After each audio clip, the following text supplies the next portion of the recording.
역시 이제 항상성이라든지 이런 균형에 대해서 그동안 말씀을 해주셨기 때문에 네. 역시 이런 다한증 역시 온몸의 구조나 어떤 흐름에 대해서 잘 이해를 해야 할 것 같습니다. 맞습니다. 자, 그러면 뭐 요새 들어서는 이 다한증 어떻게 치료하고 있을지 최유전 선생님 어떤 치료 방법들이 있을까요? 네, 이제 다한증으로 고민하시는 네. 분들은 기본적인 정보를 좀 알고 계셔야 되고요. 그다음에 이제 다한증 치료하러 한의원에 많이들 오십니다. 많이들 오시는데 네. 이런저런 양방 치료를 다 하고 오시거든요. 그래서 어떤 치료들이 있는지 제가 간단하게 한번 설명을 드릴게요. 네. 제일 쉬운 게 이제 외용제입니다. 우리 이제 흔히 아는 대오 땡땡땡 있지 않습니까? 거들하게 네. 바르는 거. 네. 그게 이제 염화 알루미늄이라는 성분이 있는데 그거를 바르면은 땀샘을 막아줍니다. 그래서 이제 몇 시간 동안 효과가 있고 대신에 이제 그거는 효과가 잠깐 있는 거고 계속 발라야 되는 거고 그다음에 이제 피부 자극에 의한 부작용이 좀 있는 경우가 있습니다. 그래서 네. 사람마다 쓸 수 있는 경우가 있고 아닌 경우가 있고요.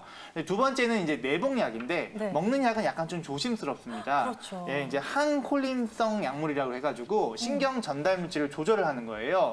근데 이게 이제 부작용이 좀 많습니다. 그래서 이제 뭐 시야가 갑자기 어두워진다든지, 갑자기 가슴이 막 뛴다든지, 전신 건조증이 온다든지, 네. 변비가 온다든지 이런 여러 가지 증상이 있을 수 있기 때문에 해당 약물은 담당 전문의랑 좀 상의하에 쓰셔야 되고요.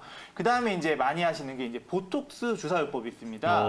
흔히 보톡스 하면 얼굴에 이제 주름 펴는 것만 생각하지 맞아요. 않습니까? 근데 이제 이 보톡스가 겨드랑이에 좀 효과가 좋습니다. 그래서 이제 보톡스를 맞으면은 네. 한 90% 정도 효과가 있다 이런 논문도 있거든요. 근데 이제 단점은 아픕니다. 많이 아프고 네. 그다음에 이게 효과가 지속되는 게 아니라 몇 개월 후에 다시 맞아야 다시. 되고 그다음에 이제 어떤 근육 마비라든가 여러 가지 좀 부작용이 있을 수가 있어요. 그래서 이제 근본 치료는 아니지만은 어느 정도 효과가 있다 이렇게 보시면 되고요.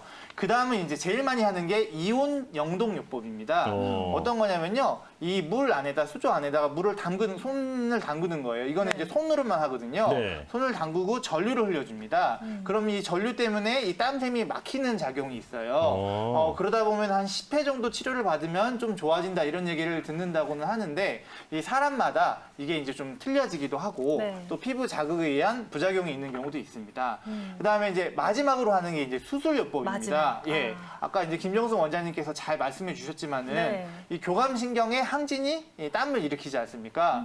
그래서 이제 땀을 일으킬 만한 교감신경을 찾아가지고 흉곽 내시경을 들어가서 그 부위를 자르거나 지지거나 네. 묶는 겁니다. 그래서 한마디로 신경을 차단하는 건데 네. 이게 이제 직접적으로는 눈에 보이기는 제일 효과가 있을 것 같은데 문제는 이제 근본적인 원인이 해결이 안 됐기 때문에 보상성 다한이라고 표현을 합니다. 이게 보상성. 혹시 다른 부위에서 다른 땀이 부위에 나는 땀이 건가요? 납니다. 아, 예기치 예. 못한 부분에서 땀이 막 나기 시작하면은 이게 또 감당할 수 없는 부분이 있어서 네. 이런 이제 여러 가지 장점과 부작용이 있으니까 이런 것들을 참고하셔가지고 또 좀 치료에 임하시면 좋을 것 같습니다. 네, 네. 그 다한증 치료법 중에서 이제 수술을 잘못했다가 보상성 다한증 때문에 고생하는 그 경우가 가끔 이제 연예인이라든지 어떤 분들의 그 사례 같은 걸 제가 본 적이 있거든요. 네.